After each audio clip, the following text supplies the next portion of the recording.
नफरत फैल रहा है ना। कौन फैला रहा है? नहीं नहीं नहीं, मोदी अकेले उसमें शामिल नहीं है, उसके साथ वो सब लोग शामिल हैं जो आज समाज को बांटने का काम करते हैं, समाज को आपस में लड़ाने का काम करते हैं। वो सब लोग इसमें शामिल हैं। तो आप सब लोगों से मैं ये आग्रह करना चाहता हूं, आप सब जानते हैं कि कांग्रेस पार्टी ने, भारतीय राष्ट्रीय कांग्रेस ने अंग्रेजों से लड़ करके इस देश को आजादी दिलाई। आजादी दिलाई कि नहीं दिलाई? देश आजाद है ना। कौन आजाद कराया देश को? कांग्रेस ने इस देश को आजाद कराया।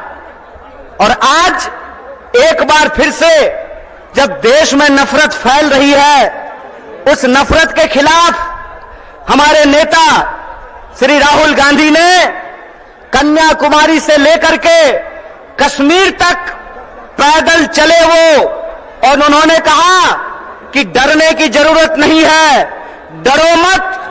इस समाज के भीतर जो न्याय है, लोगों का जो हक है, उसके लिए आपको संघर्ष करना पड़ेगा, उसके लिए आपको लड़ाई करनी पड़ेगी। राहुल जी ने कहा कि अगर देश में नफरत फैल रही है तो हमको मोहब्बत की आवाज को बुलंद करना पड़ेगा। और कन्याकुमारी से लेकर के कश्मीर तक उन्होंने भारत जोड़ो यात्रा की, भारत जोड़ो पद यात्रा की। जब भारत जोड़ो पद यात्रा हो गई, तब यह प्रश्न हमारे सामने था कि कौन सी ऐसी चीजें हैं जिससे यह देश ताकतवर बनेगा, इस देश को शक्ति मिलेगी।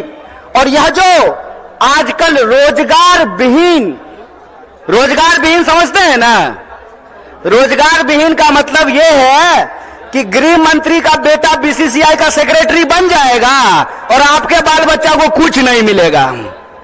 समझते हैं ना रोजगार विहीन विकास का मतलब? यह जो रोजगार विहीन विकास है, इस रोजगार विहीन विकास में इस देश के जो आम आवाम हैं, उनके बच्चों का, उनके जीवन यापन का मुद्दा कैसे हल होगा। इसीलिए यह बात कांग्रेस पार्टी ने उठाई कि समाज के हर तबके को भागीदारी देना पड़ेगा।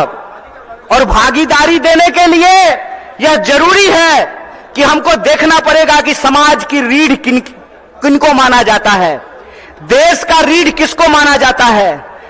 अब डॉक्टर बनने का सपना करें साकार national medical college Birgunj Nepal से। National Medical College, Birganj, Nepal, accredited by IAO and affiliated with worldwide recognized Tribhuvan University, listed in WHO.